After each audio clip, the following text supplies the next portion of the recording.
Good morning students, myself Shivam Arora from Silver Bells, Mansaur, Palampur. Today I am here for our chapter number 15, the equality in the democracy of part 2. अब students हमने part 1 में क्या देखा, what is equality देखी थी। उसके बाद हमने equality on the basics of law देखा। ओके, उसके बाद हमने एक टॉपिक देखा था इक्वालिटी इन सरफ्रेज, और उसके बाद हमने जो लास्ट टॉपिक उसका फर्स्ट पार्ट का देखा था वो था चाइल्ड लेबर। ओके स्टूडेंट्स, अब हमने उसके बारे में सारी इक्वालिटीज़ के बारे में पढ़ा था, चाइल्ड लेबर के बारे में पढ़ा था। आज जो हम पढ़ने वाले हैं स्टूडेंट्स, वो हमारा जो फर्स्ट टॉपिक है वो है लेबर एंड रिम्यूनरेशंस। अब रिम्यूनरेशंस क्या होता है बेटा, कि the money paid for the work और द सर्विस। ओके, जो मनी बेटा हम वर्क और सर्विस के लिए पेड करा जाता है उसे रिम्यूनरेशंस बोलते हैं। अब man and the women doing the same work are discriminate in paying wages. अब बेटा जो मैन और जो वुमेन होते हैं, जो वो दोनों के दोनों एक ही काम कर रहे होते हैं।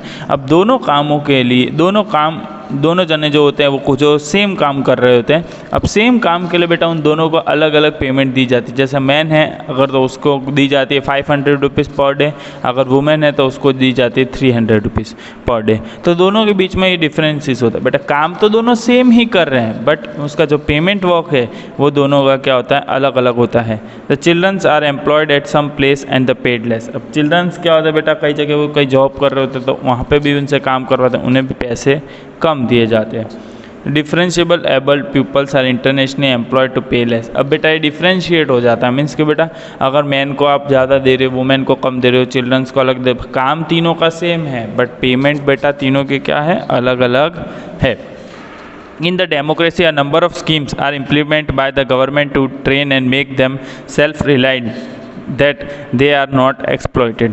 अब बेटा इसमें क्या होता है कि डेमोक्रेसी के अंदर बेटा बहुत सारी अलग अलग स्कीम्स आती है और जिसे इम्प्लीमेंट करा जाता है गवर्नमेंट के बाद टू ट्रेन, और उन्हें उस तरीके का ट्रेन भी कराया जाता है कि जिससे सारे लोग अपना खुद का सेल्फ रिलायंट हो, जिससे सबको खुद को रिलायंट हो कि हाँ कि हम जितना काम कर रहे हैं उसका पैसा हमें पूरा मिलना चाहिए।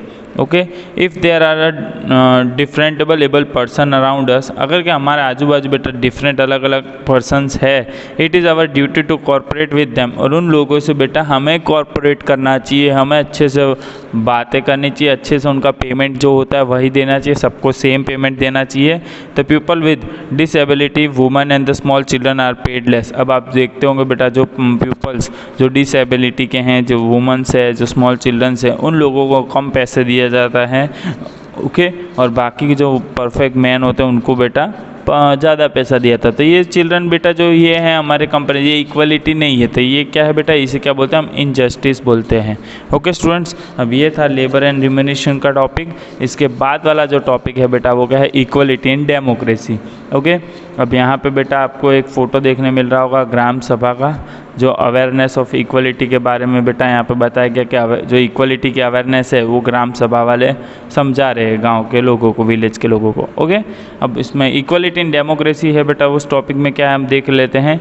The equality is given great importance in the democratic country. अब बेटा इक्वलिटी है बेटा, उसका ग्रेट इंपॉर्टेंस है हमारी डेमोक्रेटिक कंट्री के अंदर।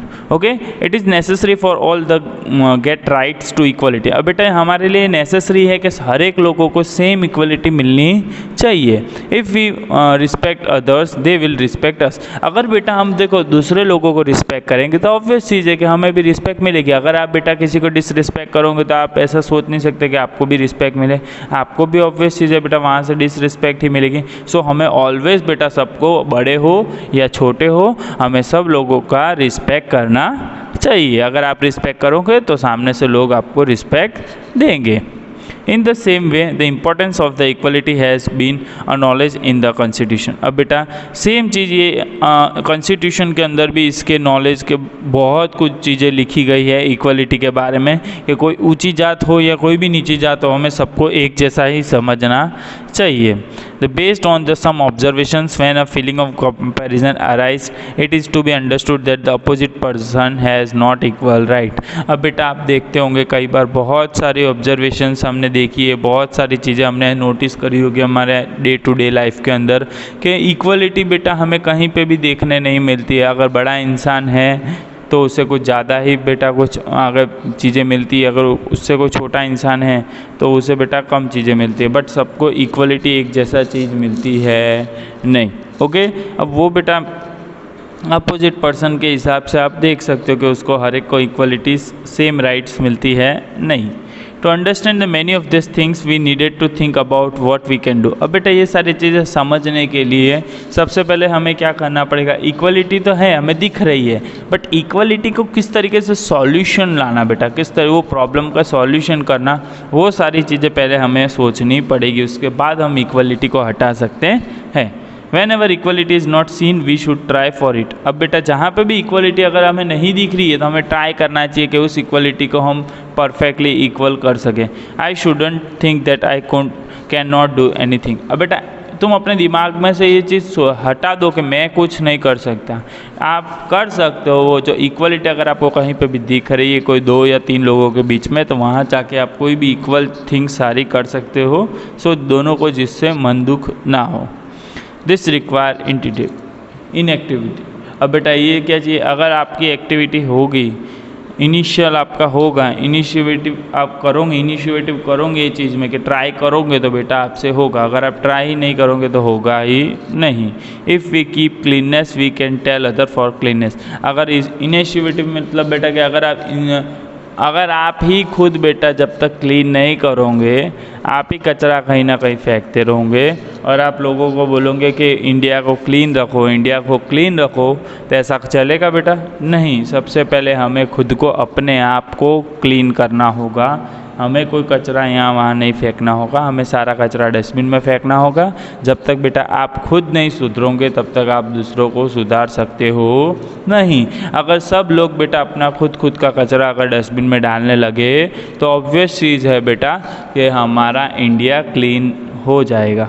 Okay, the same is the true for equality. बस तो उसी तरीके से जैसे क्लीननेस में भी है बेटा कि जब तक हम खुद ही हमारी इक्वलिटी नहीं करेंगे आसपास की चीज़ों का, तब तक बेटा हम दूसरों को भी ना बोले कि इक्वलिटी करो। Here are some details based on this detail what can do with about equality, make a note of that। अब बेटा ये जो टेबल है, ये टेबल मैं आपको होमवर्क दे रहा हूँ। अब जब भी जूम मीटिंग में आऊँगा नेक्स्ट डे बेटा मैं आपकी जूम मीटिंग के अंदर ये टेबल चेक करूँगा, फ्राइडे को ही जो जूम मीटिंग होगी वो। ओके, ये टॉपिक था बेटा इक्वलिटी इन डेमोक्रेसी का। अब इसके बाद बेटा जो आपका लास्ट टॉपिक है वो क्या है, इन इक्वलिटी अ चैलेंज। अब बेटा हमारे लिए जो इन इक्वलिटी है वो एक ऐसा चैलेंज हम लेते हैं और उसे देखते हैं। Okay, a small village only 2 water wells in the village. अब बेटा एकदम स्मॉल विलेज है, वहाँ पे कितने वाटर वेल्स है? 2 वाटर वेल्स है विलेज के अंदर। Okay, the whole village drew water in the 2 parts. अब पूरा का पूरा विलेज बेटा 2 पार्ट के अंदर पानी लेता है। As time pass on the water in 1 well run out. अब जैसे जैसे टाइम पास होता है एक वाटर वेल में से क्या था, पानी चला जाता है। धीरे धीरे जैसे जैसे टाइम पास हो रहा होता है वहाँ से एक एक वेल में से पानी ख़त्म हो रहा होता है। Now half of the villager found difficulties in the filling water. जो आधे विलेज था बेटा, जो एक जगह से वाटर वेल्स में से पानी भरता था वहाँ से पानी ख़त्म होने लगा, तो बाकी का जो आधा विलेज था वो क्या होने लगा बेटा, उन्हें डिफ़िकल्टीज आने लगी पानी भरने के लिए। अब fearing that the water would run out of the well, the people of the one area were not allowed to fill water from the other area. अब बेटा अब जो एक एरिया के जो लोग थे उन्हें बोला गया था कि आपको उस वाटर वेल में से पानी लेना है, आपको दूसरी जगह से पानी लेना है नहीं, तो उन्हें अब क्या हो गया, उन्हें डिफ़िकल्टीज होने लगी और वो भी क्या हुआ, डरने लगे। अब बेटा ये क्या, दिस इज़ कॉल्ड इनइक्वलिटी। अब सबसे पहले हमें पता है ये क्या है, इनइक्वलिटी है कि अगर आप ऐसा नहीं बोल सकते हो कि आप इस एरिया के इंसान हो तो आपको कि पानी वहीं से भरना है, आपको उस वेल से पानी भरना है, नहीं, ये सबसे बड़ी में बड़ी क्या है बेटा, इनइक्वलिटी है। नहीं, अगर आपके विलेज में 2 वाटर वेल है तो आप बोल सकते हो लोगों को कि आपको जिसको जहाँ से पानी भरना है भर सकता है, कोई भी एरिया का मेन फिक्स वाटर वेल होगा नहीं। अगर वहाँ पे पानी नहीं आ रहा है तो आप यहाँ से भी भर सकते हो, तब उसके बाद इक्वलिटी बेटा होगी। The incident that violate right to equality create an adverse impacts on the harmonious society. अब बेटा यही सारे इंसिडेंट्स होते हैं, वो क्या होता है जिससे हमारी कंट्री के अंदर या हमारे एरिया के अंदर जो फाइट्स चालू होती है उसी की वजह, जो इक्वलिटी नहीं होती उसी की वजह से हमारा क्या होता है बेटा, वायलेंस होता है। Okay, for some examples sometimes in the village taking out the processing during the personal celebration, playing loud speakers in the temple or the mosque, one can see or hear such controversies. Okay, अब बेटा कई बार आप देख रहे होगे बहुत सारी चीज़ें ऐसी ऐसी हो जाती विलेज के अंदर, जैसे कोई बेटा कोई पर्सनल सेलिब्रेशन हो तो उसमें ज़ोर ज़ोर से लाउड स्पीकर बजाना टेंपल के अंदर, मॉस्क्यू के अंदर, तो उसके कारण क्या होता है सच कंट्रोवर्सीज भी खड़ी होती है अलग अलग लोग डिफरेंट वजह से। अब such things are challenge to equality, और ये सारी चीज़ें होती क्या बेटा इक्वल लाने के लिए चैलेंज होता है कि हाँ अगर सब लोग एक साथ मिलकर रहे, सब इक्वलिटी के साथ रहे, वो सब चीज़ करना बहुत चैलेंजिंग का काम होता है बेटा।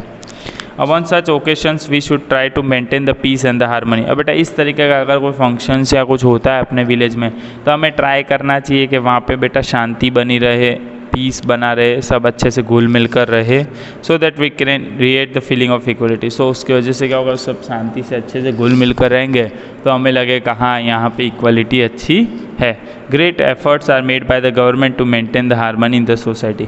और गवर्नमेंट के थ्रू भी बेटा बहुत सारी चीज़ें बेटा एफर्ट्स बन रहे हैं जिससे बेटा वो सोसाइटी के अंदर अच्छे से पीस एंड हारमनी ला सके, उसके वजह से। Okay, the constitution given rights to equality to every society and every individuals. अब बेटा जो गवर्नमेंट ने जो रूल दिया गया है कि एवरी पर्सन के पास इक्वल टू राइट है इक्वल सोसाइटी में, और एवरी इंडिविजुअल पर्सन के पास इक्वल थिंग्स है कि वो कोई भी इंसान जो सब कुछ कर सकता है, उसके लिए कोई रोक टोक है नहीं। बट हाँ ये चीज़ है कि वो ऐसा काम करे कि आसपास वालों को डिस्टर्ब होना चाहिए नहीं। We must be aware so that we can use our rights. So बेटा हमें भी लोगों को अवेयर करना चाहिए और अपने को खुद को भी पता होना चाहिए कि हमारे लिए क्या इक्वलिटी है, क्या चीज़ें नहीं है। बच्चों आपको भी, बट ऐसा नहीं है कि आपको भी अलग अलग चीज़ें मिलनी चाहिए, नहीं, आपको भी बेटा हमेशा ऑलवेज सेम चीज़ मिलती है। आप बेटा स्कूल में भी देखते होंगे जब सर आते होंगे, सर बेटा क्या करते होंगे, हर एक बच्चे से सेम इक्वल थिंग्स के बिहेव करते होंगे। ऐसा तो होगा नहीं सर का कि इसका ये स्पेशल बच्चा है तो इसको ज़्यादा पढ़ाएंगे, और लास्ट वाला बच्चा मस्ती खोर है तो उसे कम पढ़ाएंगे, नहीं। सर आते हैं बेटा, सर के लिए सब बेटा बच्चे इक्वल है, सर सबको एक जैसा पढ़ाते हैं। ओके, सो बेटा ये क्या है था हमारा टॉपिक था इनइक्वालिटी और चैलेंज था। सो स्टूडेंट्स यहाँ पे हमारा चैप्टर फिनिश होता है 15 नंबर का, जो चैप्टर था equality and democracy. Okay students, आपको जो आज होमवर्क एक्टिविटी में दिया है वो आपको टेक्स्ट बुक में पेंसिल से लिख देना है। Okay, thank you students.